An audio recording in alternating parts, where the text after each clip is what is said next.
آپ نے عربی زبان کو اردو زبان میں استعمال کر لیا. حضرت ہم کیا جانے؟ عزیز دوستو، بس اسی چیز کو سمجھیں کہ اصل سے خدا کی معنی مراد کیا. تو تفسیر کا ایک باب کھلا.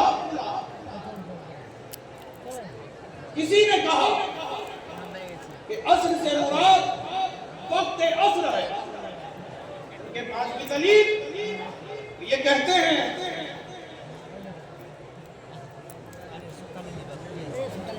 وہ یہ کہتے ہیں کہ وقت عصر اس لیے مراد کیونکہ آگے آ رہا ہے کہ انسان خسارے میں ہے. اور حدیث میں ہم پاتے ہیں کہ اللہ کے رسول نے فرمایا کہ فرشتے جو روزمرہ کے اعمال آپ کے لکھتے ہیں روز کے بارگاہ خدا بندی میں پیش کرتے ہیں، اور جس کے اعمال کو رب تبارک و تعالیٰ قبول نہیں فرماتا تو اس کے اعمال کو انہی فرشتوں کے ذریعے ان کے لیے حکم بنا دیتا. تو گویا کہ انسان خسارے میں ہے. گویا کہ انسان خسارے میں ہے. عزیز دوستو، یہ رب کی معنی مراد ہو ہی نہیں سکتی. کیوں؟ کیونکہ پوری انسانیت سے خطاب ہے. وہ لوگ بھی اسی میں آتے ہیں جن کے اعمال کو رب تبارک و تعالیٰ روز قبول فرماتا. جن کے اعمال کو رب تبارک و تعالیٰ روز قبول فرماتا ہے. وہ نیکوکار بھی آ گئے، عابدین بھی آ گئے، شاکرین بھی آ گئے، عابدین بھی آ گئے، اولیاء اللہ بھی آ گئے. وہ خدا کے نیک بندے جن کے اعمال کو اللہ تبارک و تعالیٰ قبول فرماتا ہے وہ بھی آ گئے. وہ تو خسارے میں نہ ہوئے. تو دوسرا قول ہے کہ اصل سے مراد زمانہ. اصل سے مراد زمانہ ہے. اب یہ زمانہ کون سا زمانہ؟ یہ نبی رسول کا زمانہ. زمانے کا تعین نہیں. تو اس میں بھی 3 قول آ گئے. کسی نے کہا زمانہ رسالت. اگر زمانہ رسالت لے لیا جائے تو بھی تعین نہ ہوگا کہ آدم کا زمانہ، کہ ابراہیم کا زمانہ، کہ اسماعیل کا زمانہ، کہ عیسیٰ مسیح کا زمانہ، کس نبی کا زمانہ، کس رسول کا زمانہ، یہ معلوم نہ چلے گا. تو یہ بھی خدا کی معنی مراد نہیں ہو سکتا. کسی نے کہا کہ اصل سے مراد زمانہ ظہور مصطفیٰ ہے. جب یہ معنی لے لیا جائے تو ظہور مصطفیٰ کب ہوا؟ 12 ربیع اول کو ہوا. خوش نصیبوں نے دیکھا. وہ خوش نصیب دیکھ کر ہو گئے اور ہم ان کی میلاد بنا کر ہو گئے.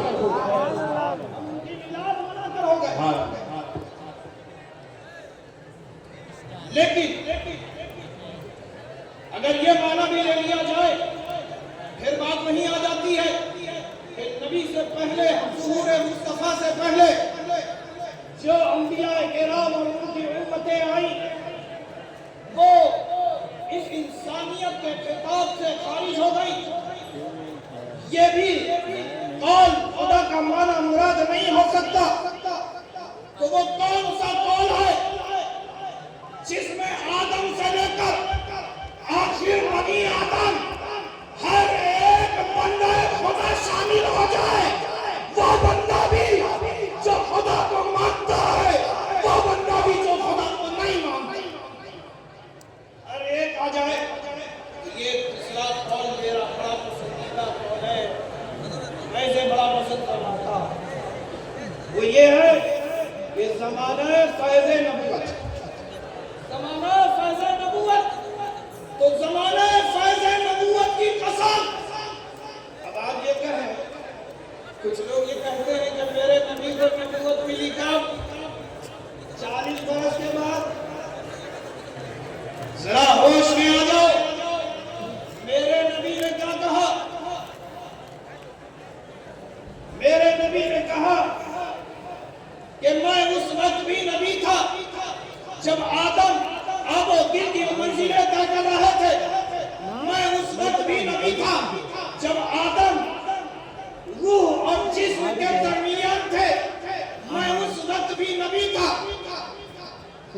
یہ ہمارے نبی صلی اللہ علیہ وسلم. دوستو میں آپ کا رجحان ایک طرف لے جانا چاہتا ہوں اور ایک اور عقیدہ بیان کر دوں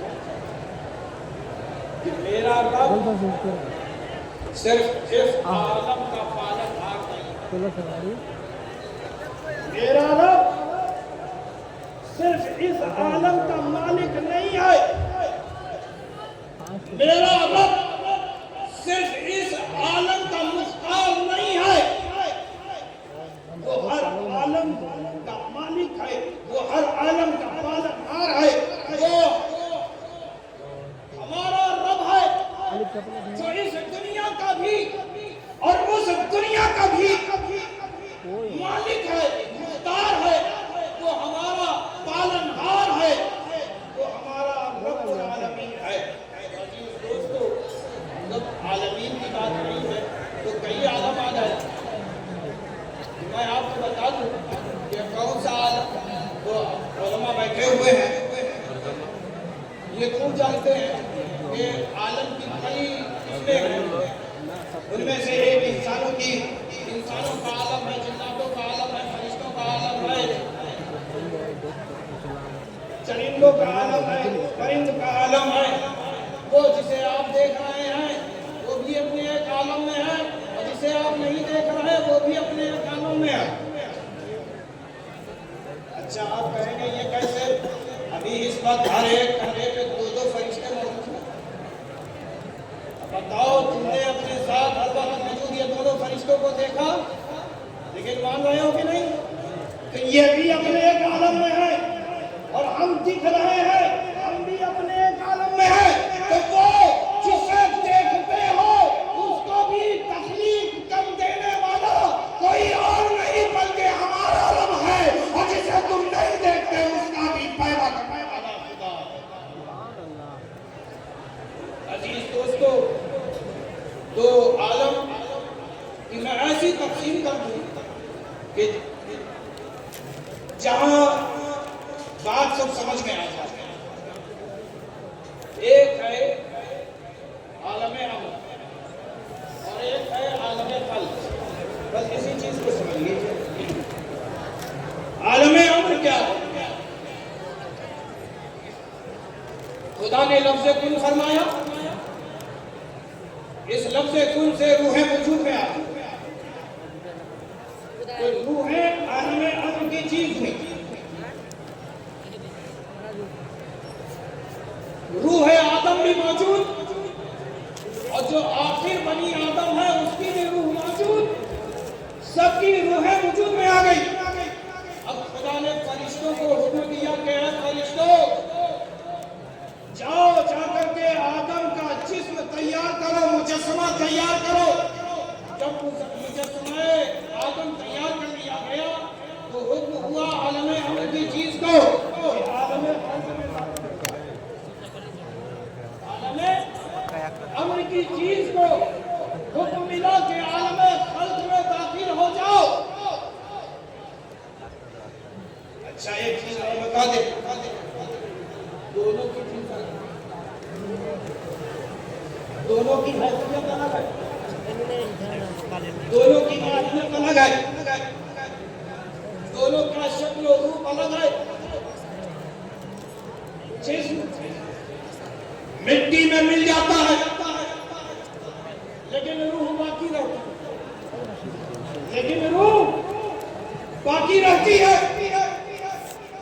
تو معلوم یہ چلا کہ اللہ اگر کسی چیز کا حکم دے دے تو وہ قیامت تک باقی رہتا ہے. وہ قیامت تک باقی رہتا ہے. عزیز دوستو حکم ملا آدم کو کہ اب عالم خلق میں داخل ہو جا، یعنی مجسمے آدم میں داخل ہو جا، روح آدم ہو میں ربی پاک جسم میں داخل ہوئے نکل آئی، داخل ہوئے نکل آئی، حکم ملتا گیا، آدم حکم کی تکمیل کرتے ہوئے جسم میں داخل ہوتے رہتے۔ یہی پہ میں اشارہ کرنا چاہتا ہوں۔ آج کچھ لوگ کہتے ہیں کہ میرا نبی مختار نہیں ہے۔ میں یہاں پر ایک واضح دلیل دینا چاہتا ہوں کہ آدم کیا ہے، نبی خدا کیا ہے، اس نبی کا رب، اس رب نے حکم دیا نبی کو کہ مجسمے میں داخل ہو جاؤ، حکم پا کر داخل ہو گئے، حکم پا کر داخل ہو گئی۔ لیکن ایک مزے کی بات بتاؤں، خدا نے نکلنے کا حکم نہیں دیا، نبی اپنی مرضی سے نکل رہا ہے، نبی اپنی مرضی سے نکل رہے ہیں۔ تو مجھے کہہ لینے دو، اگر ابو البشر کو خدا نے مختار بنایا ہے تو اس ابو البشر میں جو افضل البشر ہے بتاؤ اس کے اختیارات کا نام کیا ہے؟ نعرہ تکبیر، نعرہ رسالت، شہزادہ حضور تاج الاولیاء۔ جب یہاں پر بات اور سمجھ لیجیے، بار بار نکل رہے ہیں، لیکن آدم کی روح جسم میں ٹھہری، کب ٹھہری؟ جب خدا نے نہ جانے کہاں سے مگر اپنے قرب سے، نہ جانے کہاں سے مگر اپنے قرب سے، جسے آج کہتے ہیں قرب خاص سے، قرب خاص سے ایک نور پشت آدم میں منتقل کیا۔ اب جو پشت آدم میں وہ نور منتقل ہوا، وہ نور منتقل ہونا تھا، حکم ملا کہ اے روح آدم جسم آدم میں داخل ہو جا، اے عالم امر کی چیز عالم خلق میں داخل ہو جا۔ جو حکم ملا داخل ہوئی، اب نکلنے کا نام نہیں لے رہی، اب نکلنے کا نام نہیں لے رہی، اب نکلنے کا نام نہیں لے رہی۔ یہ روح ہے، یعنی ہماری بھی روح ہے، ہماری بھی روح ہے، دیکھ رہی تھی، انتظار کر رہی تھی کہ ابھی نکلے گی روح آدم، ابھی نکلے گی روح آدم، ابھی نکلے گی روح آدم، ابھی نکلے گی روح آدم۔ نکلی نہیں، نکلی نہیں۔ تو معلوم یہ چلا کہ آدم کو قرار جس ذات سے ملا وہ نور مصطفیٰ۔ زمان آئے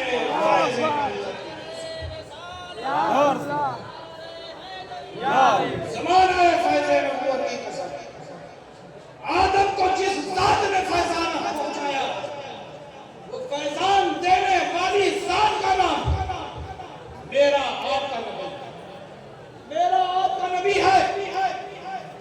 عزیز دوستو، بات کبھی نہیں کروں گا، بہت مختصر ہے کہ ابھی بہت سے خطبات کی تقریریں آپ کو سماعت کرنی ہیں، ابھی تقریر خصوصی غازی ملت کی بھی آمد ہونے والی ہے۔ عزیز دوستو، انسان کامیابی چاہتا ہے، یہ بات صحیح ہے۔ مسلمان سے پوچھو، بتاؤ تم کامیابی چاہتے ہو؟ کامیاب ہونا چاہتے ہو؟ بولو نا بھائی، زور سے بولو نا، اس لیے یہاں آئے ہو، کامیاب ہونے آئے ہو؟ بولو نا بھائی، کس لیے آئے ہو؟ کامیاب ہونے آئے ہو؟ کامیابی مل جائے گی۔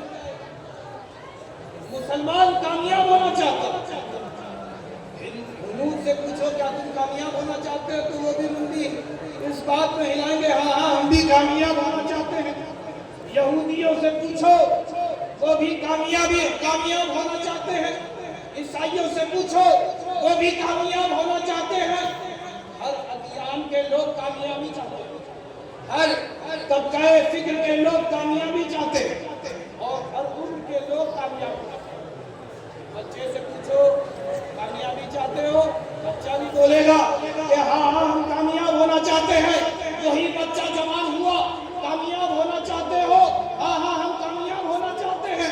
بوڑھے سے پوچھو کامیاب ہونا چاہتے ہو؟ ہاں ہاں ہم کامیاب ہونا چاہتے ہیں۔ بھائی صحیح بات ہے کہ نہیں ہے؟ بولو نا بھائی، بچے سے پوچھو امتحان میں کامیاب ہونا چاہتے ہو؟ ہاں ہاں حضرت دعا کیجیے ہم امتحان میں کامیاب ہو جائیں۔ جوان سے پوچھو کامیاب ہونا چاہتے ہو؟ ہاں ہاں حضرت تجارت میں ہم کامیاب ہونا چاہتے ہیں۔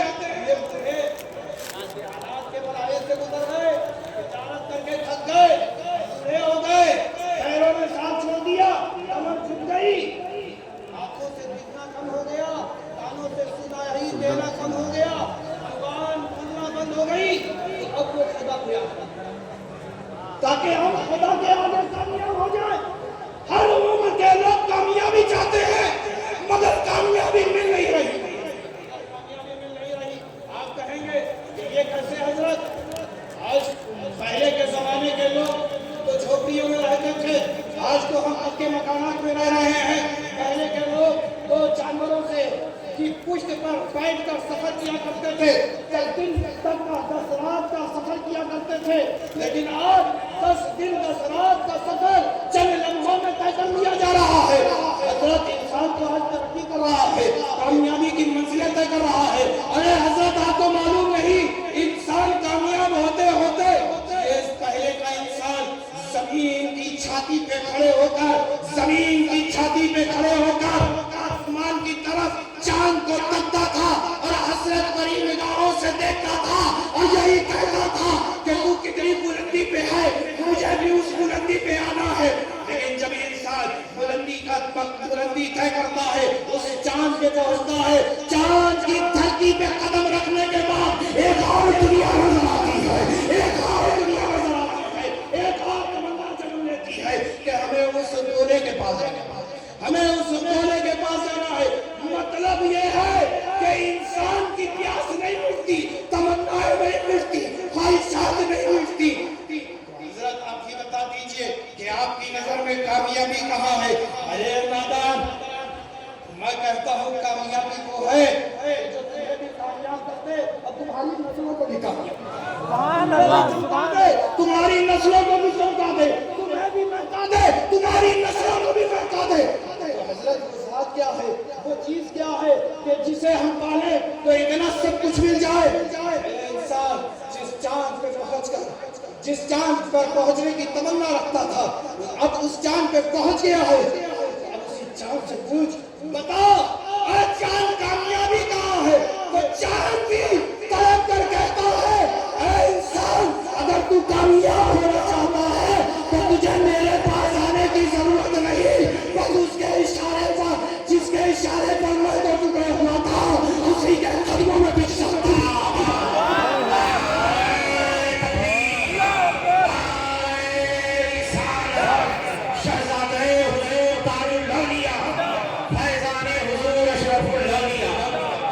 اسی کے قدموں میں پیچھے جا، کامیاب ہو جائے گا۔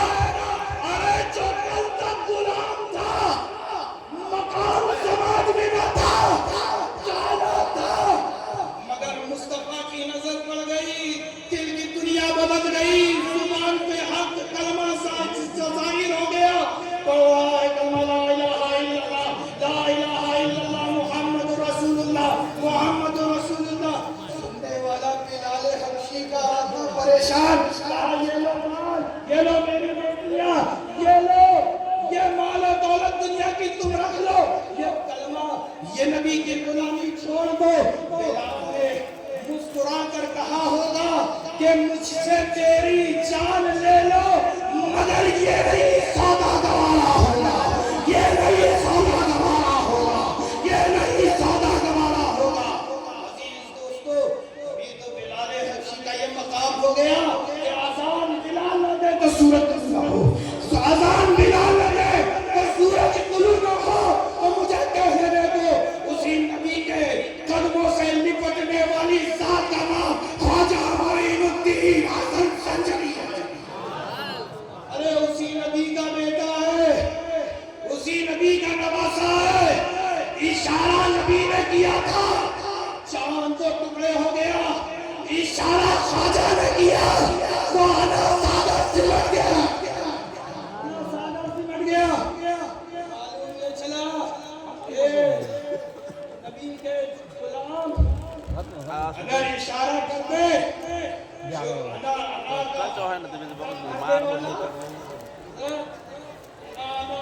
میں رہنے والا وہ بھی اپنی میں نہ رہ سکا، خواجہ کے قدموں میں لپٹ گیا، خواجہ کے قدموں میں لپٹ گیا۔ اگر نہ لپٹا ہوتا تو آج ادا کا ادائیت تو نہیں ایسے ختم ہوتی کہ اس کا وجود ہی مٹ جاتا۔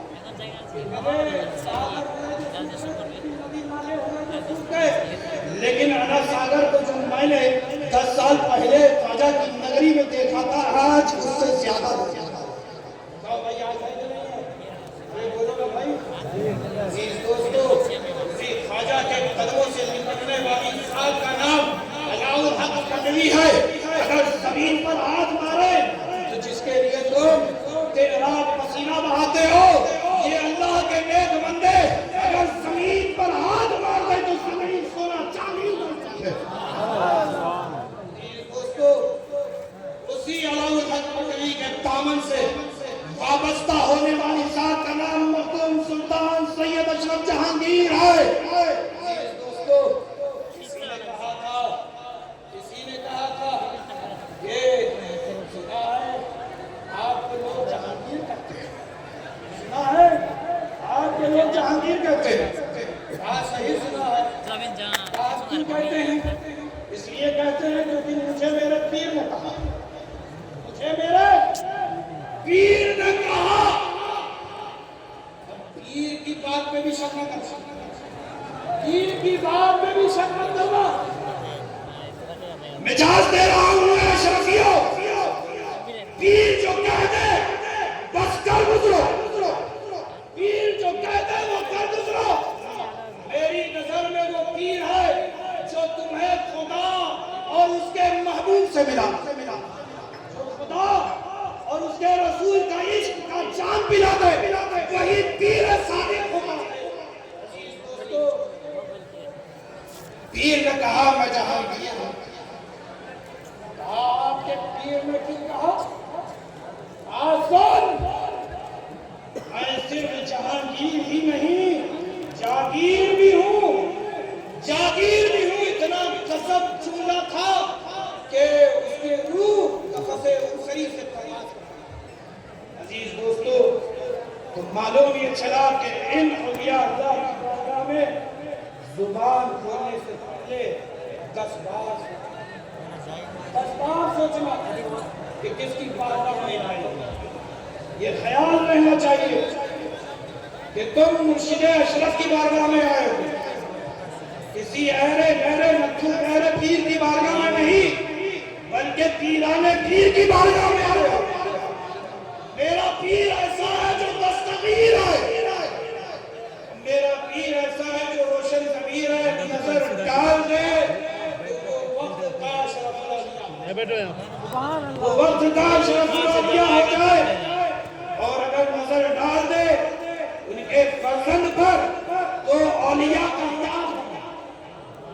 اولیاء مقام ولایت پر ہے، قرب خدا کے قریب ہے، مگر جو چیز زینت بچتی ہے وہ ہے تاج۔ تو یہ حضرت تاج الاولیاء۔